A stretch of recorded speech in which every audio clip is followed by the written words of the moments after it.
ಸ್ವಲ್ಪ ನರೇಂದ್ರ ಮೋದಿ ಕೇರಳದ ವಯನಾಡ್ ಘಟನೆ ಆದ ಸಂದರ್ಭದಲ್ಲಿ ಹೋಗಿಲ್ಲ, ಈಗ ಹೋಗಿ ಅಲ್ಲಿ ಎಲ್ಲ ವಿಚಾರಣೆ ಮಾಡಿ ಪ್ರಧಾನಮಂತ್ರಿಗಳು ಯಾವಾಗ ಕೂಡ ನೋಡಿ ಹಿಂದೆ ಪ್ರವಾಹ ಬಂದಾಗ ಮನಮೋಹನ್ ಸಿಂಗ್ ಅವರು ಇಮಿಡಿಯೇಟ್ ಆಗಿ ಬಂದರು ಎಂದು ಯಾವುದಕ್ಕೂ ಕೂಡ ಅವ್ರು ಬರೋದಿಲ್ಲ.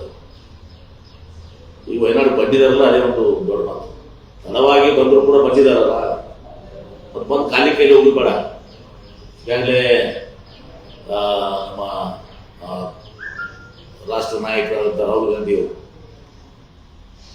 ಕೇಂದ್ರದಲ್ಲಿ ವಿರೋಧ ಪಕ್ಷ ನಾಯಕರು ಕಾಂಗ್ರೆಸ್ ನಾಯಕರು ಹೇಳಿದಾರಲ್ಲ, ಒಂದು ಮೋದಿಯವರು ಬಂದಿದ್ದೀರ, ಒಂದು ಖಾಲಿ ಕೈಲಿ ಹೋಗಬೇಡಿ, ದಯವಿಟ್ಟು ಅದನ್ನು ರಾಷ್ಟ್ರೀಯ ದುರಂತ ಅಂತೇಳಿ ಡಿಕ್ಲೇರ್ ಮಾಡಿ ಅದಕ್ಕೆ ಹಣ ಎಲ್ಲ ನೆರವು ಒದಗಿಸಿ ಅಂತ ಹೇಳಿದ್ರೆ ಆ ಕೆಲಸ ಮಾಡಲಿ ಅಂತೇಳಿ ನಾವು ಕೂಡ ರಾಹುಲ್ ಗಾಂಧಿಯವರ ಒಂದು ಅಭಿಪ್ರಾಯಕ್ಕೆ ನಾವು ಬೆಂಬಲಿಸ್ತೀವಿ. ಕೇಳಿಗಿಂತ 1430 ಹೆಚ್ಚು ಪ್ರದೇಶ ತಗೊಂಡು ಈಗ ನಮ್ಮ ವಿಜಯಪುರದಲ್ಲಿ 80 ಹೆಚ್ಚು ಏನಾಗಿದೆ KDBಯಿಂದ ಸರ್ ಭೂ ಸ್ವಾಧೀನ ಪ್ರಯತ್ನ ಸರ್.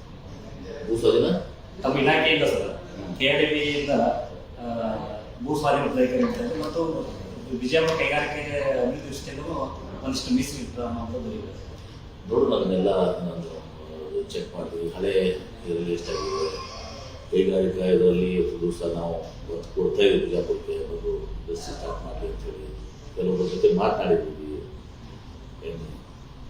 ಮಾತನಾಡಿ ಅಭಿವೃದ್ಧಿ ಉದ್ಯಮವಾಗಿಯೂ ಕೂಡ ನಾನು ಸಚಿವರಿದ್ದಾಗ ಬಿಜಾಪುರ ಜಿಲ್ಲೆ ಅಭಿವೃದ್ಧಿಯಲ್ಲಿ ಉದ್ಯಮಿಗಳು ಬರಬೇಕು, ಉದ್ಯೋಗ ಅವಕಾಶಗಳು ಸಿಗಬೇಕು ಆ ಪ್ರಯತ್ನ ನಡೆದಿದೆ. ಮತ್ತು ಇಲ್ಲಿನ ಅಭಿವೃದ್ಧಿ ಪಡಿಸ್ಬೇಕು, ಅದನ್ನು ಅಭಿವೃದ್ಧಿ ಕೂಡ ಪಡಿಸ್ತೀವಿ.